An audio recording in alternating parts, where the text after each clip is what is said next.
Whether you're a diehard fan or someone just getting into the sport, I'm sure you're aware that there's three main national NASCAR series. You have the Cup Series, the big leagues, the Xfinity Series, which since 1982 has served both as a developmental series and a playground for big Cup stars to get seat time, and the Craftsman Truck Series, a product of the 1990s that had its own identity separate from Cup and Xfinity. But below these three sits another series, the ARCA Menards Series. For most of its history, ARCA was a stock car series that was independent from NASCAR, yet one that was closely related, with many races on tracks that NASCAR owned.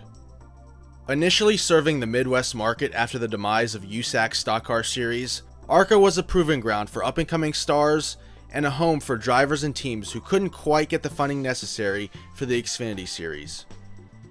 In 2018, there was a big upheaval when NASCAR finally bought ARCA outright and brought it under its banner. ARCA was already suffering from low car counts, and the hope was the purchase by NASCAR would reverse the downward trend the series had been on.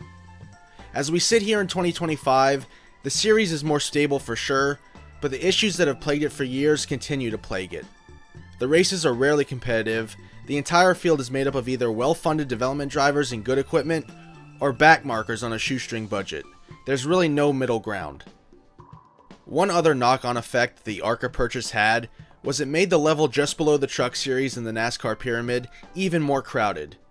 You see, before NASCAR purchased ARCA, they ran two separate series that ran the same equipment as ARCA and were considered on the same level. The NASCAR Pro Series East and Pro Series West were two regional championships that each had a long and winding history. In 2020, the two series were renamed as the ARCA Menards Series East and West respectively, creating a link with the bigger series. What were once two strong series have been teetering on the brink of collapse. Like the Big Brother ARCA series, car counts have been poor for some time, with the exception of when a companion race is held with the main series, likely because the purse money makes it worth it. For example, this year's West Series races typically only see a shocking 12 cars show up, except for the companion race at Phoenix, which saw 34 show up, although most of those entries came from the big ARCA. I hope I'm not confusing too many people. The ARCA West Series has a long and storied history. The series dates all the way back to 1954. Although NASCAR was always concentrated in the South, stock car racing was still popular on the West Coast. NASCAR saw an opportunity and started the Pacific Coast Late Model Division in 1954. Over the years, the series has had many names, most notably the Winston West Series, and served as a genuine destination series for stock car drivers out west that couldn't afford to move east and run in the Winston Cup Series or Busch Grand National Division. Even still, the series has produced many stars that made it all the way up the ladder, most notably the likes of Herschel McGriff, Ron Hornaday Jr., David Gilliland, Chad Little, and Kevin Harvick. More recently, the series was the launch pad for the careers of Noah Gragson, Todd Gilliland, and Jesse Love.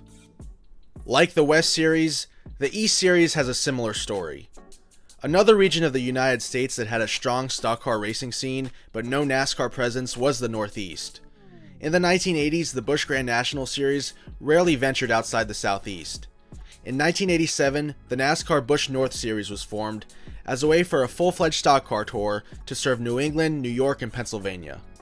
Both series would often gain attention through companion races with their Big Brother series. These companion events would often be broadcasted on major networks and count for championship points towards both series. For example, the very first race in Busch North history was a companion event at Darlington with the main Busch Series, which was won by Dale Earnhardt. From 1989 to 1997, the Cup race at Sonoma was a companion event with the Winston West Series. Heck, even the first ever Brickyard 400 in 1994 was a Winston West companion event, even though only one West Series regular made the field, as then West Series points leader Mike Chase had a guaranteed provisional.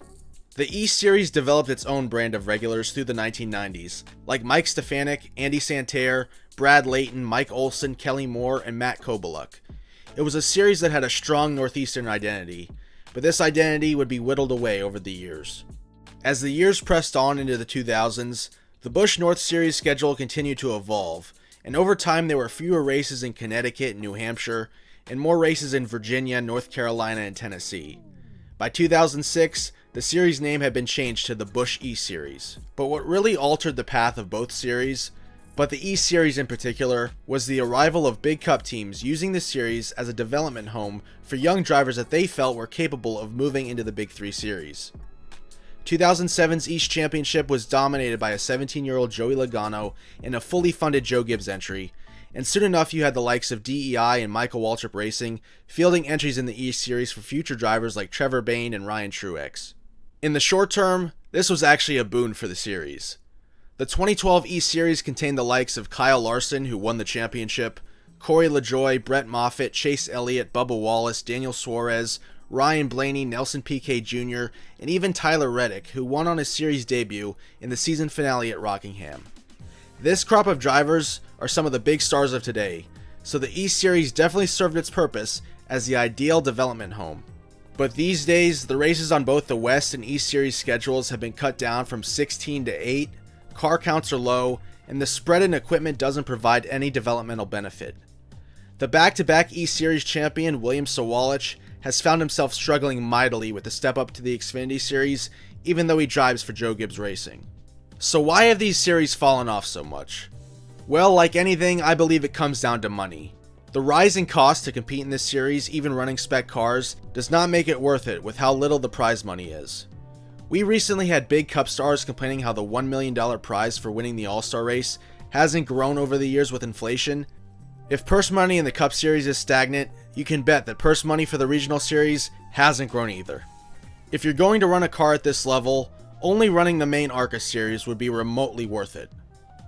If things don't turn around, the East and West Series run the risk of joining the graveyard of defunct NASCAR series. In the 1990s and early 2000s, NASCAR had a slew of regional late model series in the Southeast, which was also known as the All-Pro Series, the Northwest, the Midwest Tour, which was the former ARCO Series, and the Southwest Tour. By the end of 2006, 3 of these series had gone out of business, with only the Midwest Tour living on under the ARCA and then ASA Midwest Tour banner. NASCAR has largely gotten out of the business of sanctioning late model racing, with the exception of the Advanced Auto Parts Weekly Series, with participating tracks counting points from their weekly late model division towards a national championship. It's really been on the likes of the Cars Tour and the ASA Midwest Tour to sanction short track racing, as NASCAR has switched their focus to international markets. The demise of the various tour divisions coincided with their purchases of CASCAR, which was the Canadian Series, and the Mexico Series. The future for the NASCAR pyramid is uncertain. The East and West Series are in a tenuous position as car counts dwindle and schedules shrink. Both were once strong series with strong identities, but that has been stripped away over time to what we have now. Let me know what you think in the comments below. Thank you for watching, and I hope to see you in the next video.